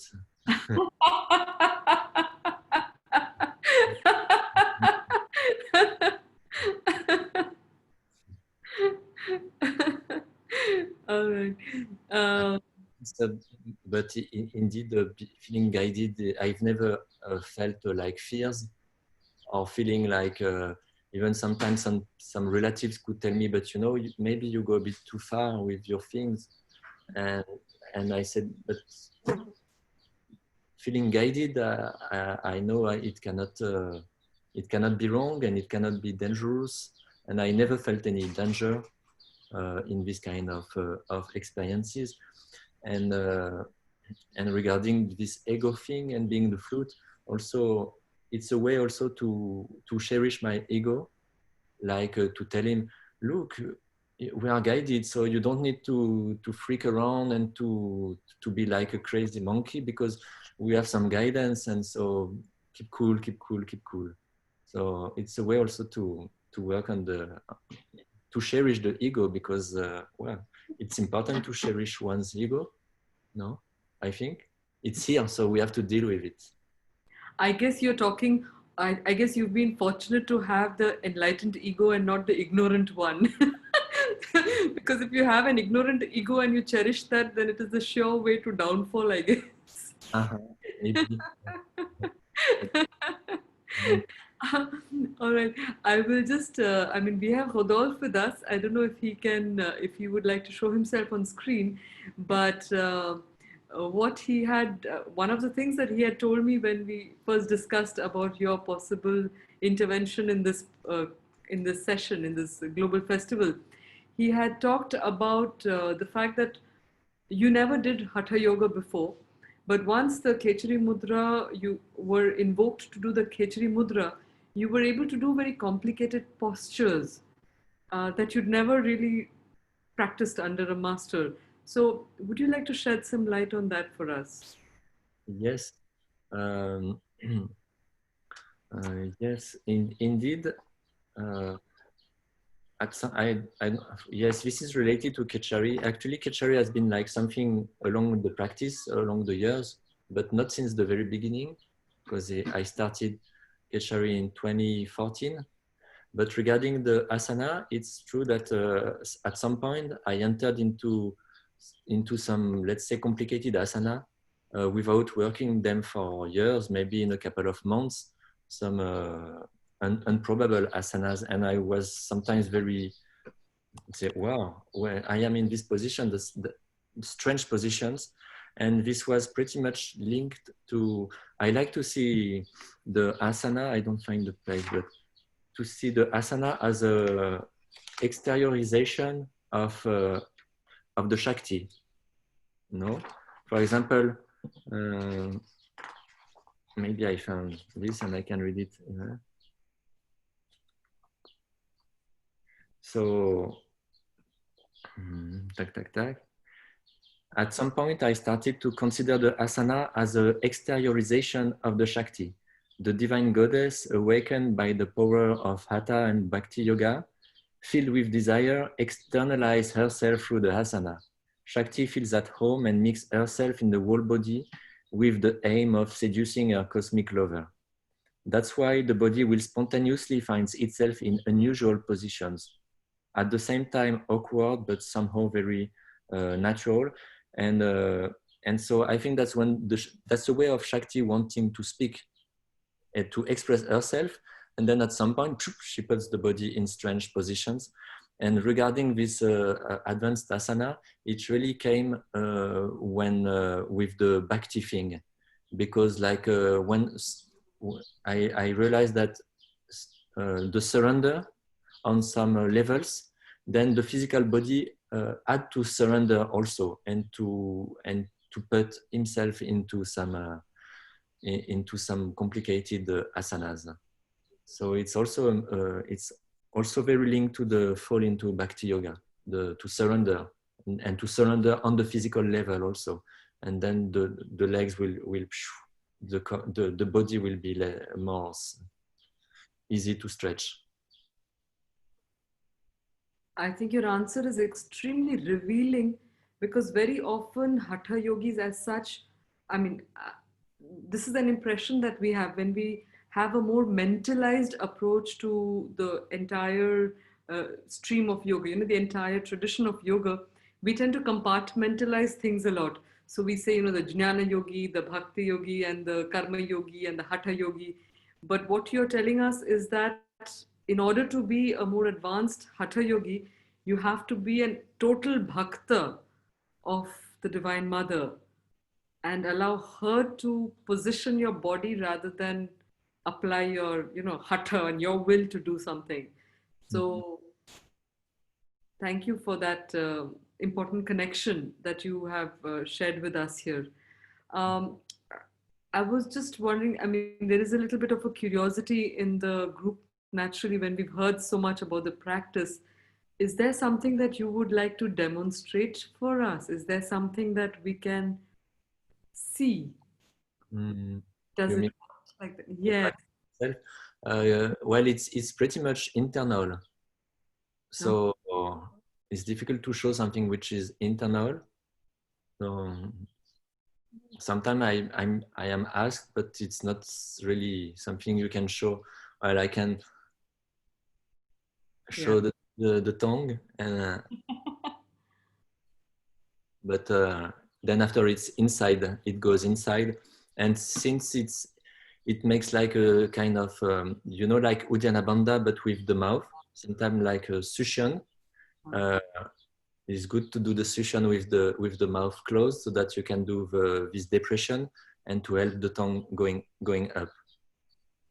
And so no, I don't have really. It's not like demonstrating an asana or something. All right. And just a related question to that is, when your tongue is up in the Khecari Mudra, because you said that often in the day you find yourself in that mudra. Always. At that point, I mean, very logically, you would be in a silent mode. You don't really communicate at that point. It's just your presence in whichever environment you're in. Mm-hmm. And at that point, there was also a question on those lines that, what is the state of your mind? What happens to the mind when the tongue is in Khecari Mudra?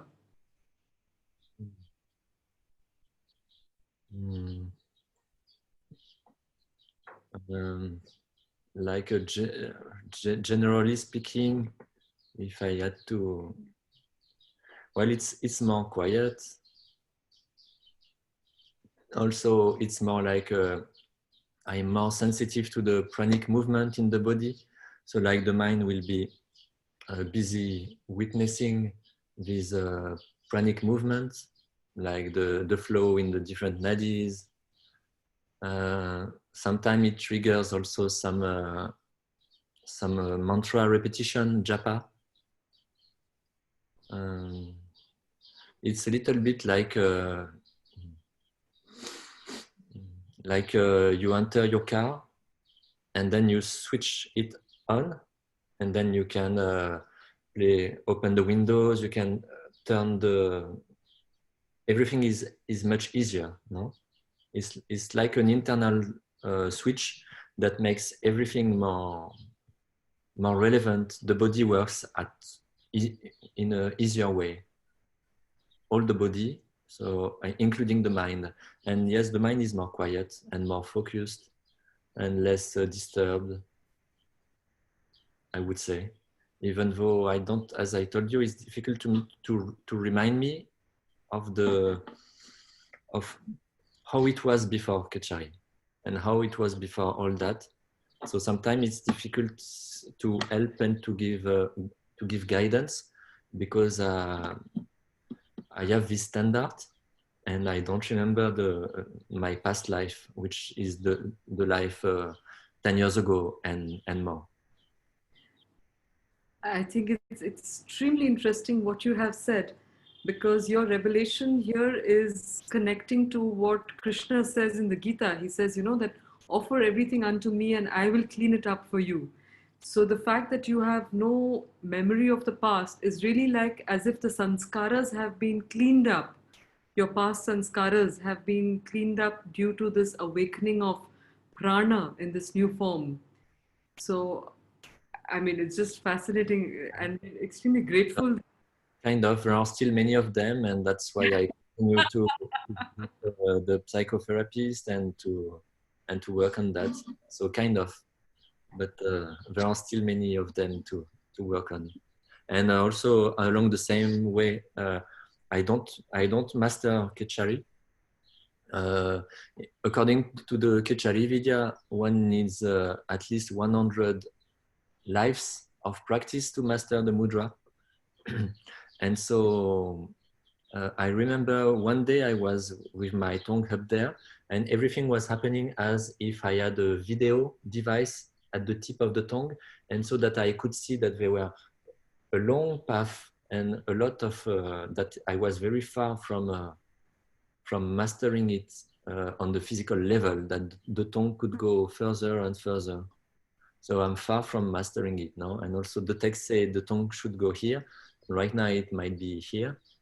So it's not a lot, but still it's a lot. So I don't master this mudra. I mean, listening to you, we realize how far away we are. If you still have a long way to go and your tongue is guiding you, it just gives us the impression that we all have, we're just, yeah, very fortunate to listen to this possibility. For Khecari, but it's very likely that on other techniques, you are far beyond that, what I will achieve in this life. So Khecari is just one technique for some people, and there are so many different peoples and so many different techniques. I mean, in yoga, there are hundreds of techniques and there are hundreds of traditions. So hundreds times hundreds techniques available. And amongst all these techniques, Khecari is only one. So if Khecari is not for you, certainly there is another techniques which is best suited. And I think the important is to find one's technique. And it's so complex and so deep that within a lifetime, you cannot go do much, no? It's like an investment on very long time. So first finding his technique and then beginning to work on it and eventually to progress on it. But I like to see it's an investment on a long time, and maybe longer than the time this body will remain. So in one way, it's okay, we have time, no rush, no hurry. On another way, yes, time is very important, and what will we do with this very small amount of time we still have to live now? Even if we have 100 years to live, which is pretty unlikely, it's peanuts now, it's very small. And so what is to be done during this next 10, 100 years? Or one, or we don't know, because we have the ultimate meeting at some point, but we don't know when it is. Or some people claim they know. I have no clue. There's another thing I observed that you were doing is you have very detailed notes of your experiences. It's like you maintain a record. And that is something that people like Sri Aurobindo and many of the great yogis also believed in, maintaining a record of the experiments that they were doing, and then noting down the results of those experiments. So in the experiments that you have been doing, do you see yourself going forward, like, and then going back? Or like, yeah, do you see that happening? Like going forward and then going back, you mean? Maybe you feel I've achieved something, I've done something, I've tried out this and this has worked. And then later on you've said, no, I don't think it is, I mean, I still need to do more. Have you had that kind of an experience in your journey? No. Okay. No, I never experienced like going backwards, or maybe, or yes, maybe in some asanas, but it's not very. It's not so important, no. Asana is such a small thing, and the most important asana, I don't see that, which is the sitting posture. According to me, the most important asana is to sit, because you need to sit for longer and longer time when you advance in more internal practices. So no, I never see any going back. All right. Especially with the Kundalini thing, when it passed Manipura, as I discussed in the booklet, it never went back to the lower chakra where it was very messy and very painful and very complicated to live in. When the Kundalini passed Manipura, then she never came back. And then when she passed Ajna, she never came down. So maybe it could happen. I won't take it for granted, but so far, so good. Yeah. Yes, thank you. I would just, because you spoke of the Kundalini rising, there were some questions about, not questions, somebody wanted to know more about Rodolphe Milia. So just for your information, Rodolphe, like I said, is the founder of Cefito, a school for training teachers in France. And he's telling us that he had done a session on the pranayama, the happiest way to awaken the Kundalini. And we also have with us André Ril, who is sending you his love. So André is telling us that, hello Yogi Ji, je suis content de t'écouter, je t'envoie mon affection. So André Ril is also sending you a love and affection, listening to you. Well received. Thank you. Just two last questions that are in my mind is that because you have such an intimate connection with prana, the fact that, you know, there are statements in the Upanishads that said Sarvam Khaluidam Brahma. Everything here is Brahma, that infinite quality of energy. Have you, how do you understand that statement from your own experience? Can you repeat the statement, please? The statement says that everything indeed is Brahma. And Brahman here, it represents that infinite energy of things, the conscious infinite energy that underlies everything. So once you connect with your own prana, how does that put you in relationship with the cosmic prana in which everything happens? It might be seen like the own prana being like a horse to travel, like riding the horse. And I think that's the Tibetan have something like that in their culture. For the way they call prana, that is like when you ride a vehicle to go to something beyond yourself.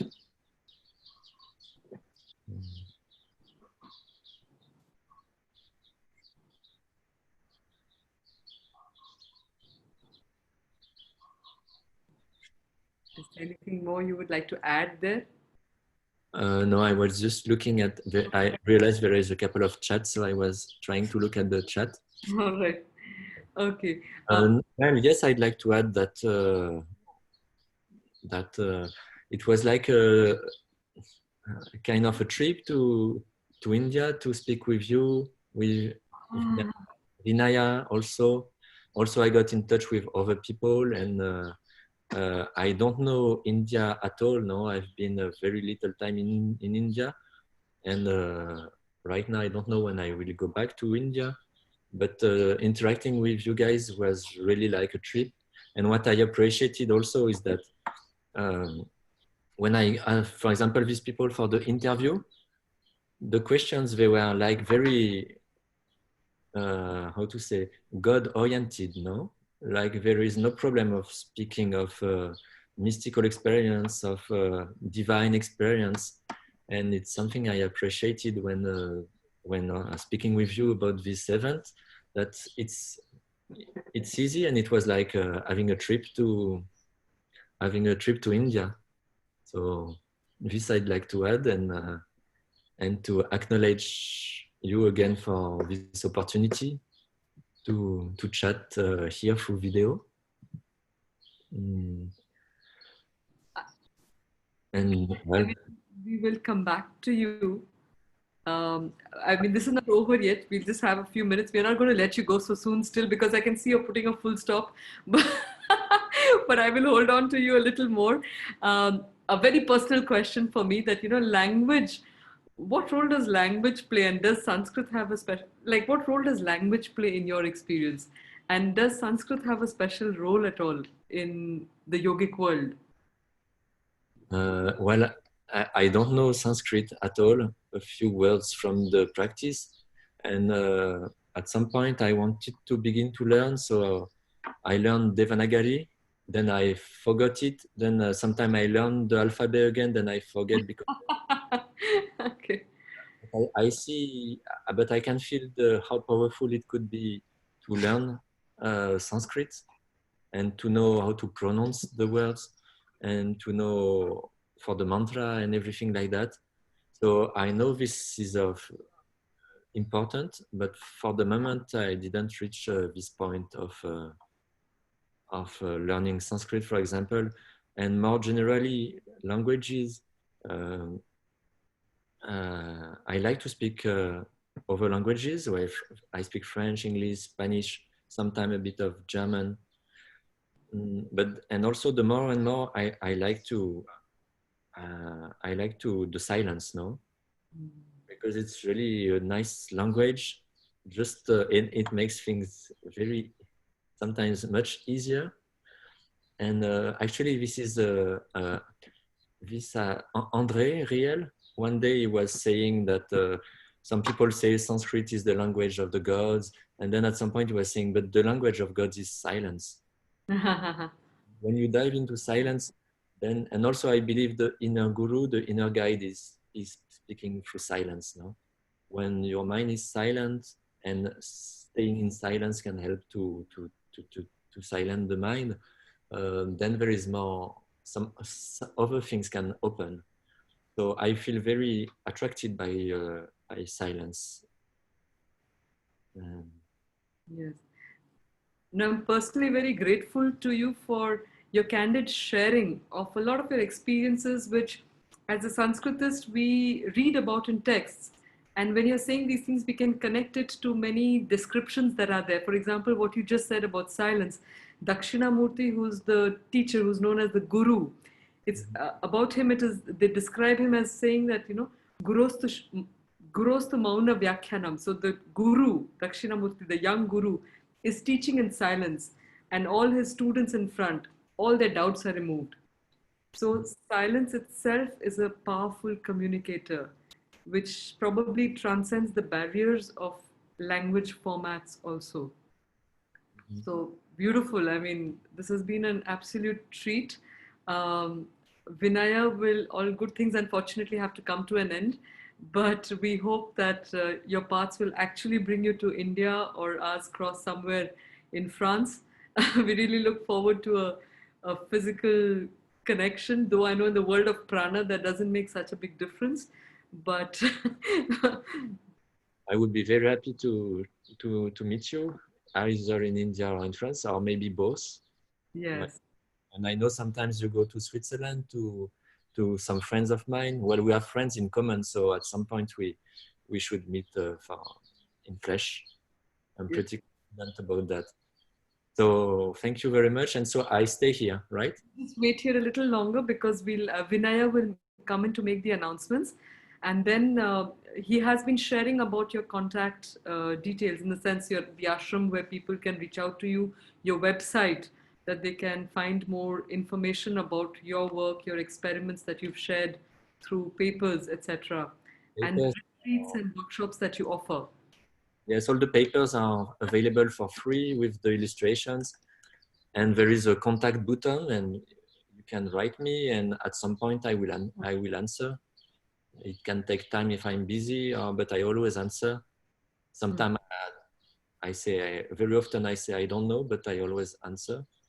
So feel free to bug me electronically. But, it's part of my service, no? So you're very welcome. And so I stay online. I should mute the video. Stay there. You just stay there. We're happy to see you. But I, you've already muted.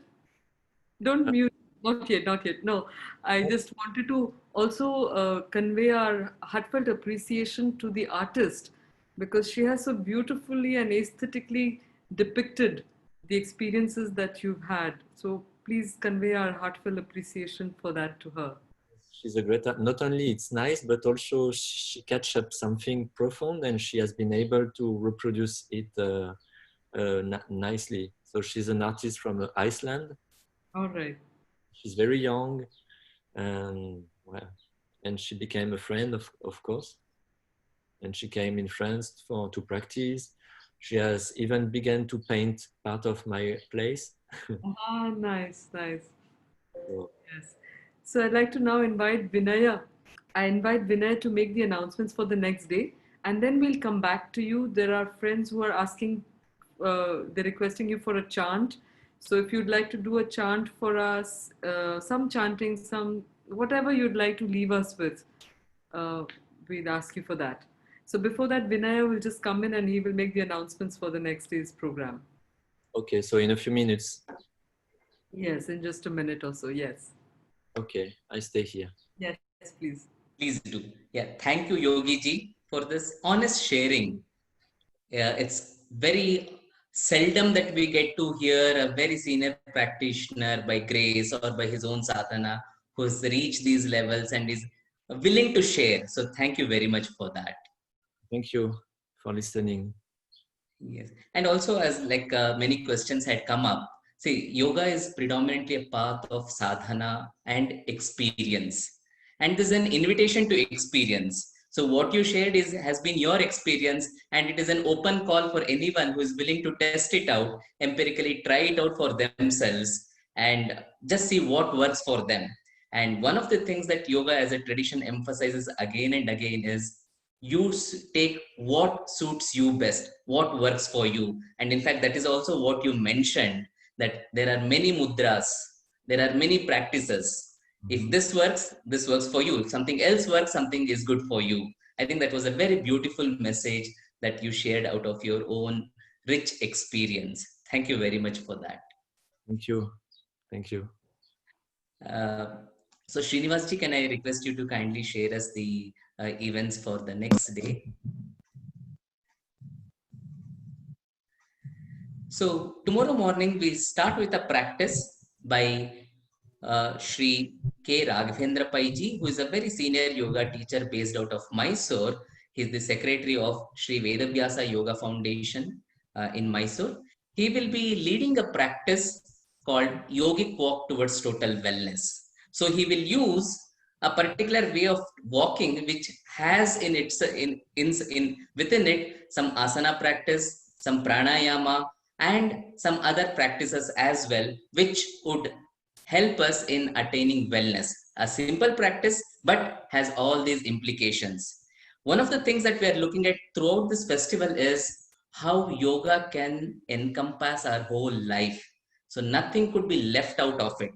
And even a simple practice could be of the kind of walking can be a yogic walk. And we also have very advanced practices like what we saw today as Khecari Mudra. So whether it's walking or the practice, specialized practice like Khecari Mudra. So all these things could be encompassed by yoga. So that's precisely why we have tomorrow's session, that is yogic walk towards wellness.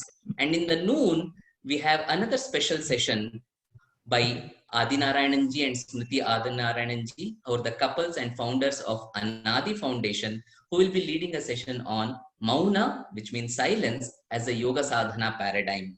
Adinarayananji is known for his long durations of Mauna Sadhana. He conducts camp of silent retreats, and based on that, he will be sharing his experiences with all of us tomorrow. And this week, somehow, it is emerging, focusing more on the sadhana aspect. So if that is the session for the noon and evening, we have another friend, a senior friend from Slovakia, who will be presenting before us on Sri Chakra, its practical applications. Sri Chakra, we know, is used very much in rituals and also in esoteric understanding. But Geza Timczak, who is the president of Slovakian Yoga Association, Košice, Slovakia, he will be presenting before us how Sri Chakra will help us understand our own contents of the ego world and how we can overcome the obstacles posed by the ahankara. So that would be the content for tomorrow evening session. Again, it's a sadhana that is based around Sri Chakra, and noon again it's a sadhana, and in the morning we have a practice based on the walk. So please do join us for all these sessions. And all these sessions, whether to get Yogi ji today, or we also had Rudolf and also Andre, who had joined for earlier sessions and who have also joined us this evening. All this has been possible because EUY, European Union of Yoga, is also part of our organizers here. So we also would like to express our gratitude to European Union of Yoga for suggesting, for presenting before us these lovely great masters from the respective countries, and we are able to connect them to India as well. So thank you once again to all the teachers who are here. And before I go back to Yogi ji, I would like to mention that all these sessions are available on Indica Yoga YouTube channel. You might want to go back again and again to listen to them, or if you have missed out some other sessions, please feel free to look at them at your free time, at your convenience. So please make use of the resources available. Please share it with friends who are interested and who are serious seekers. Share it with them, and let this resource be of use to everyone who's really keen to undertake this journey. It's a long journey, so may all these resources and processes be made use of it in the path. So with this, I now come back to Yogi ji and Anuji to take the session forward. I would just like to add a small note there that we have been extremely blessed to have the collaboration of various respectable organizations across the world. So the European Union of Yoga, of which many senior teachers, the president herself, Gabby Gillison, was with us. And then she also she anchored a session of François Lorrain, the vice president of the EUY. We've had the Global Peace Initiative of Women. We've had the Indian Yoga Association, the Center for Soft Power. And so we've had these wonderful organizations that have collaborated and shared their rich network of teachers with us. And it's through that connection that we were able to reach Yogi ji. So I guess the message is that if we have a very deep aspiration, the Mother Goddess will find us the right teachers. And so Yogi ji, coming back to you, what would you like to give us as a message to help us on our yoga paths based on your experience? If you'd like to chant something small and then end with a message, whichever way you feel inspired to close the session. Like a last word, last word thing. Not a last word for sure, but for the moment, a parting message. Today, let's say. So I will go back to the screen sharing, and then just leave what is written on the screen and illustrated by Stefania, and let you have a look at it for 1 minute will be enough, and I will not comment on it because I think it's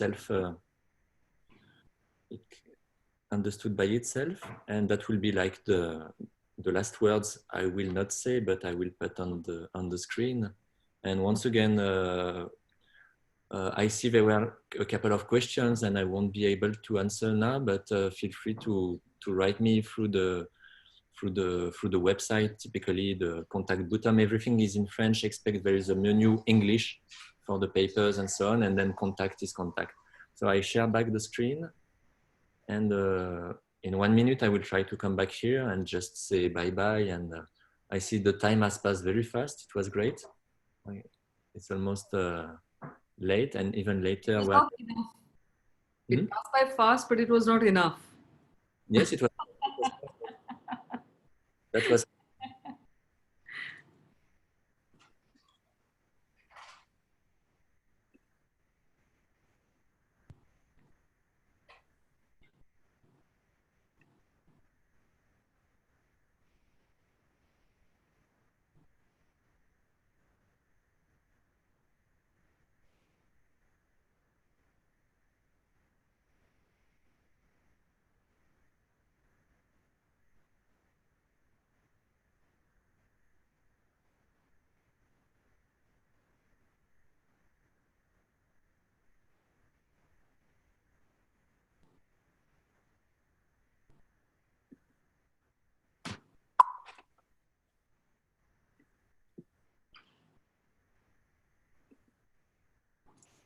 Okay, that will be the last words. And when I realize that, everything gets much easier.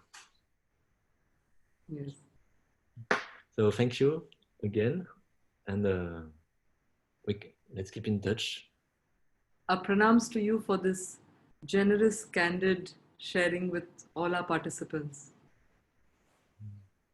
Thank you. I let you stop the session, or how? The session would now, we'll just put up the banner for tomorrow's program so that we let the participants know what is coming.